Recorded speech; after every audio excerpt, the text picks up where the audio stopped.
सुतं देवं कंसचाणूरमर्दनं देवकी परमानन्दं कृष्णं वन्दे जगद्गुरुम्.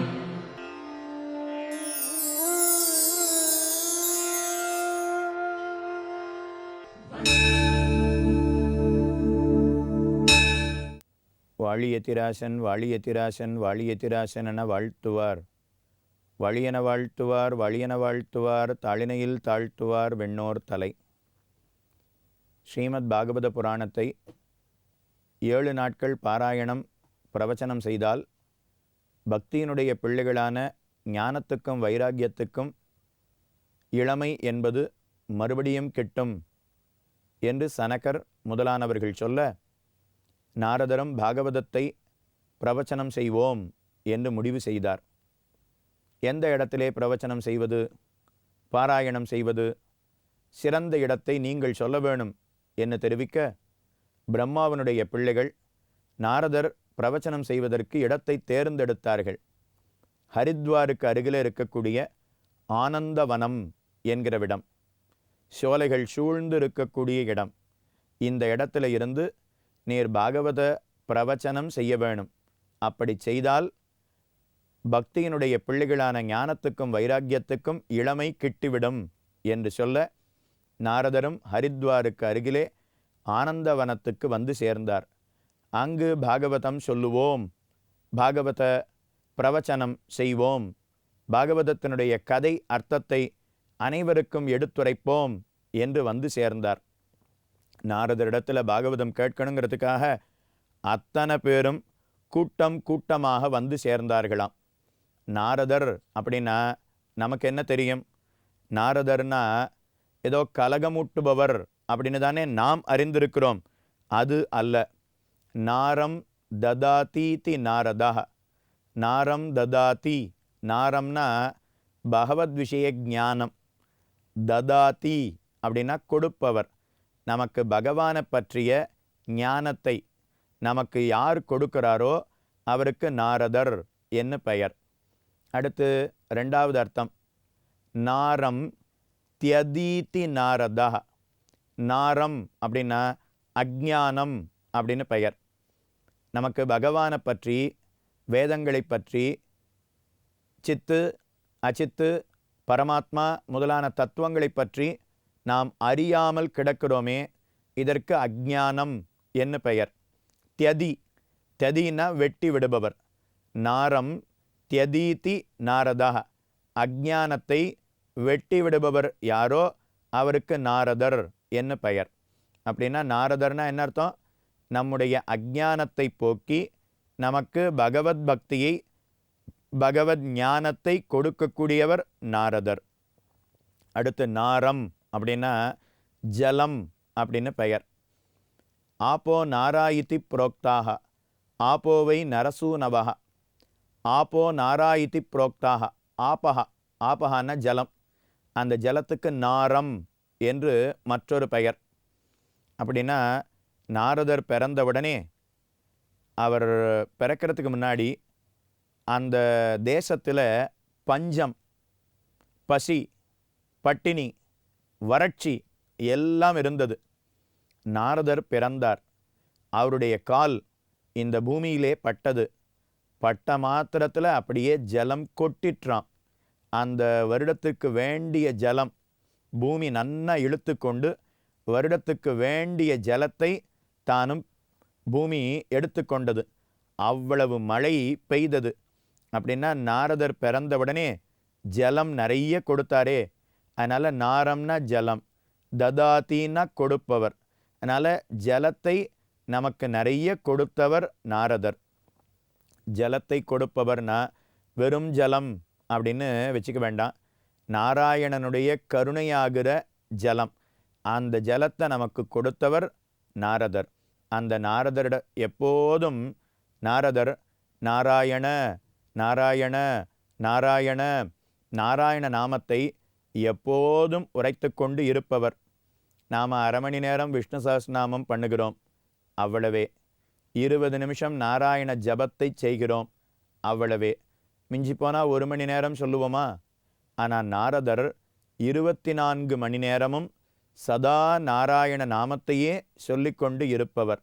அப்படிப்பட்ட நாரதர் அவரிடத்திலிருந்து நேரே அர்த்தத்தை பெறுவதற்கு எத்தனை பேர் ஆனந்தத்தோடு வந்தார்கள் அதை காட்டுகிறார்.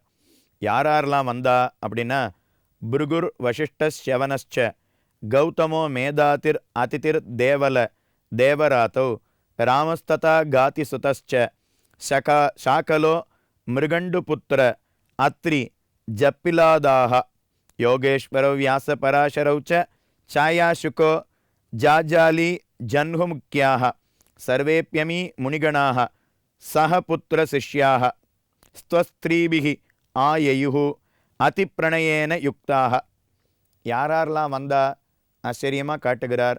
பிருகு மகரிஷி வந்தார், வசிஷ்டர் வந்தார், ஷவனர் வந்தார், கௌதமர் வந்தார், மேதாதி என்பவர் வந்தார், அதிதி தேவலர் தேவராதர் என்பவர் வந்தார், பரசுராமர் வந்தார், காதிசுதர் விஸ்வாமித்திர மகரிஷி அவரே நாரதரிடத்திலிருந்து பாகவத புராணம் கேட்கணுங்கிறதுக்காக வந்தாராம். ஷாக்கலர் அப்படிங்கிற மகரிஷி வந்தாராம். மிருகண்டு மகரிஷி வந்தார். அவருடைய பிள்ளை, அவருக்கு மார்க்கண்டேயர் அப்படின்னு பெயர். அந்த மார்க்கண்டேயரும் தானும் வந்தார். யோகேஸ்வரவ் வியாச பராசரவ் வியாசர் வந்தார். பராசர மகரிஷி வந்து சேர்ந்தார். சுகாச்சாரியர் வந்து சேர்ந்தார். ஜாஜாலி என்ன ஒரு மகரிஷி, ஜன்ஹு என்ன ஒரு மகரிஷி. இப்படி ரிஷிகள், முனிவர்கள், தபஸ்விகள், மகரிஷிகள் அத்தனை பேரும் நாரதரிடத்தில் பாகவதம் கேட்க வேணும் என்பதற்காக வந்து அமர்ந்தார்கள். அவ தாமட்டும் வரலையாம். தங்களுடைய பத்தினியோடு, தங்களுடைய பிள்ளையோடு, பெண்களோடு, தங்களுடைய சீடர்களோடு அவர்கள் வந்தார்கள். ஒரு கல்யாணத்துக்கு நாம் ஒருத்தரை அழைக்கணும்னா நீங்கள் குடும்ப சமேதமாக வர வேணும் அப்படின்னு அழைக்கிறோம் இல்லையா? அதே போல் பாகவதம் கேட்பதற்காக அத்தனை ரிஷிகளும் முனிவரும் நாரதரிடத்திலே கேட்க வேணுங்கிறதுக்காக தங்களுடைய பத்தினிமார்களோடு, பிள்ளைகளோடு, பெண்களோடு, சீடர்களோடு, பந்துக்களோடு அவர்கள் இந்த ஆனந்தவனத்துக்கு வந்து சேர்ந்தார்கள். இன்னும் யாரெல்லாம் வந்திருக்கா? வேதாந்தானிச்ச வேதாச்ச மந்த்ராஸ்தந்த்ரா சமூர்த்தய தசசப்த புராணானி ஷட்சாஸ்திராணி ததா ஆயயுஹு. வேதாந்தானி, வேதாந்தம் அப்படின்னா உபனிஷத்துக்கள் அப்படின்னு பெயர். பொதுவாக 10 உபனிஷத்துக்கள் அப்படிங்கிறது மிக முக்கியமானவை. தசோபனிஷத்துக்கள் அப்படின்னு பெயர். ஈஷ, கேன, கட, பிரஷ்ன, முண்டக, மாண்டூக்கிய, சாந்தோக்கிய, ஐத்ரேய, பிருகுதாரண்ய இப்படின்னு ஒரு 10 உபனிஷத்துக்கள் சொல்கிறோமே.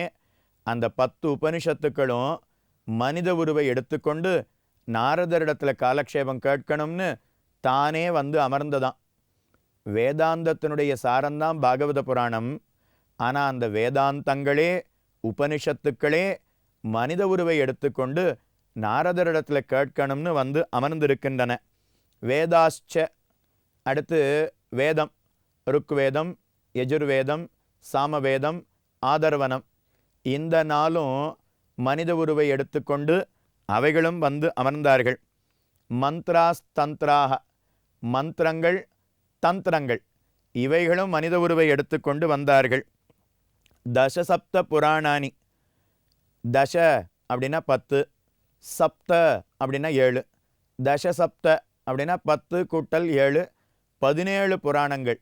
17 புராணங்களும் பாகவதத்தை கேட்கணுங்கிறதுக்காக வந்து அமர்ந்தார்களாம்.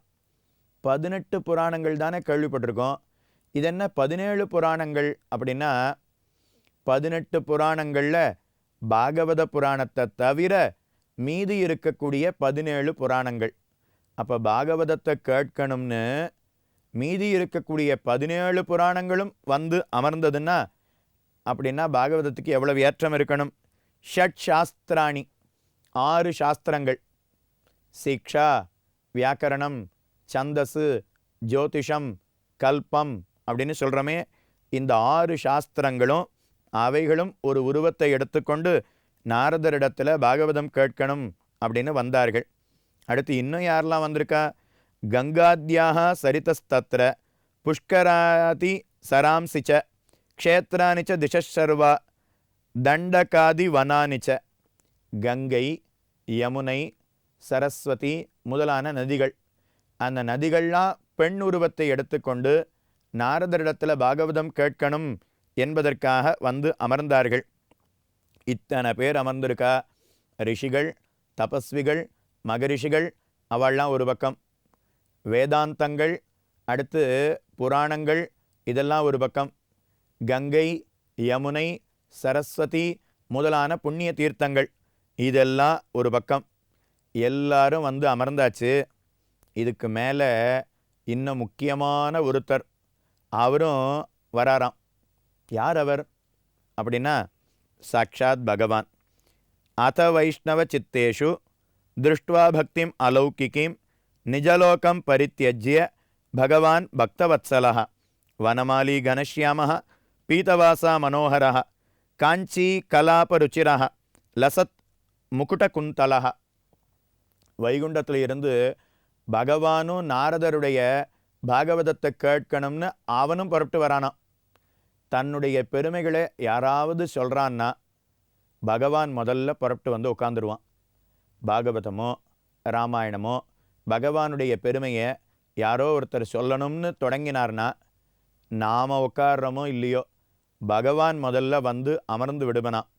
அதனால் பகவான் வைகுண்டத்தை விட்டு விட்டு வருகிறான். வைகுண்டத்திலிருந்து பகவான் புறப்பட்ட உடனே ஸ்ரீதேவி நாச்சியார் நானும் வரேன்னு சொன்னாலாம். சரி வா. பூமிதேவி நாச்சியார் நானும் வரேன்னா சரி வா. அடுத்து நீலாதேவி நாச்சியார் நானும் வரேன்னா. கருடன், பகவானுடைய வாகனம் கருடன். அந்த கருட பகவான் வேண்டினாராம், நானும் வரட்டுமா? சரி புறப்படும்.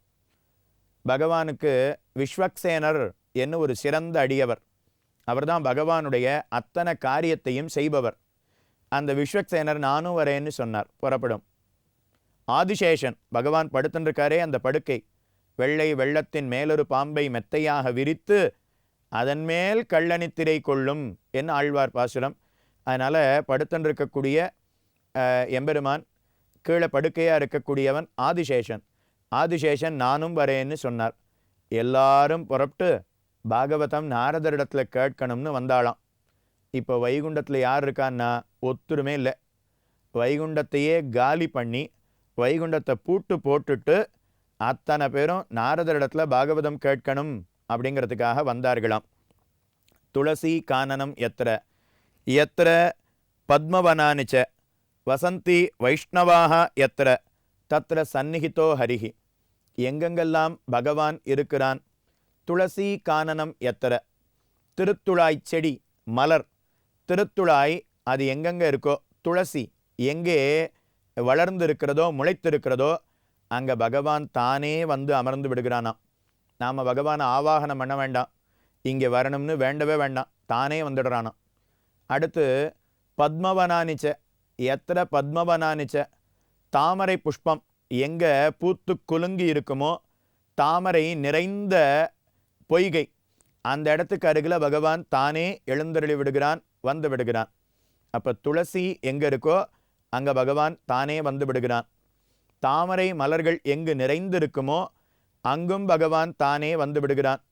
இன்னும் ஒரு இடம், பகவானுடைய அடியவர்கள் எங்கு கூடியிருக்கிறார்களோ அங்கு பகவான் தானே வந்து விடுகிறான். இது முதலாழ்வார்களுடைய சரித்திரத்தின் மூலமாக நாமும் அறிந்து கொள்ளலாம். பொய்கை ஆழ்வார், பூதத்தாழ்வார், பேயாழ்வார், இவா 3 பேரும் சேர்ந்து ஓரிடத்திலே கூடினார்கள். திருக்கோவலூர் என்ன அந்த திவ்யக்ஷேத்திரத்துக்கு பெயர். அந்த 3 ஆழ்வார்களும் சிறந்த பகவானுடைய அடியவர்கள் 3 பேரும் இருட்டிலே இரவு பொழுதிலே தானும் சேர்ந்தார்கள். 3 பேரும் கூடி பகவானை சிந்தித்து கொண்டு இருந்தார்கள்.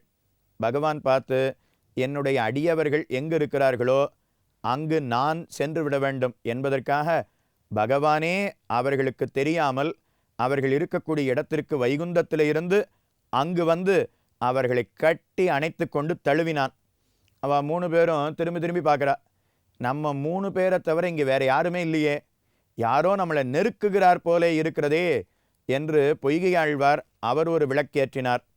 பூதத்தாழ்வார் அவர் ஒரு விளக்கேற்றினார். 2 பக்கமும் விளக்கேற்றின உடனே 3வது ஆழ்வார் பேயாழ்வார் கண்டார். பகவானை சாமானிய விளக்கால பார்க்க முடியுமா? ஞானம் என்கிற விளக்காலே காணலாம். அதனால் இந்த விளக்காலே நாமும் பகவானை காண முடியாது. ஞானம் என்கிற விளக்காலே காணலாம். அதனால் பொய்கை ஆழ்வார் வையம் தகழியா வார்கடலே நெய்யாக வெய்யகதிரோன் விளக்காக செய்ய சுடராளியானடிக்கே சூட்டினேன் சொல் மாலை இடராளி நீங்குகவே என்ன ஒரு 100 பாசுரத்தை ஞான விளக்காக ஏற்றினார். அதற்கு முதல் திருவந்தாதி என்று பெயர். அதே போல பூதத்தாழ்வார் அன்பே தகழியா ஆர்வமே நெய்யாக என்று தொடங்கி ஒரு 100 பாசுரங்களை பாடினார். அவர் மற்றொரு விளக்கை ஏற்றினார். அடுத்து 3வது ஆழ்வார் பேயாழ்வார் திருக்கண்டேன் பொன்மேனி கண்டேன் திகழமருக்கண் அணிநிறமும் கண்டேன் என்று பகவானை கண்டதாக தானும் 3ஆம் திருவந்தாதி என்கிற திவ்ய பிரபந்தத்தை அருளி செய்தார். எதுக்காக சொல்ல வந்தேன்னா, முதலாழ்வார்கள் 3 பேரும் கூடினார்கள். பகவான் அங்கு வந்து சேர்ந்தான். இங்கே நாரதரிடத்தில் பாகவத பிரவச்சனம் கேட்கணுங்கிறதுக்காக அடியார்கள் கூடியிருக்கிறார்கள். அங்கு பகவானும் எழுந்தருளி விட்டான் என்பதை அறிந்து கொண்டோம். மேலே அவர் பாகவதத்தை எப்படி சொன்னார் என்பதை நாளைய தினம் நாமும் அனுபவிக்கலாம்.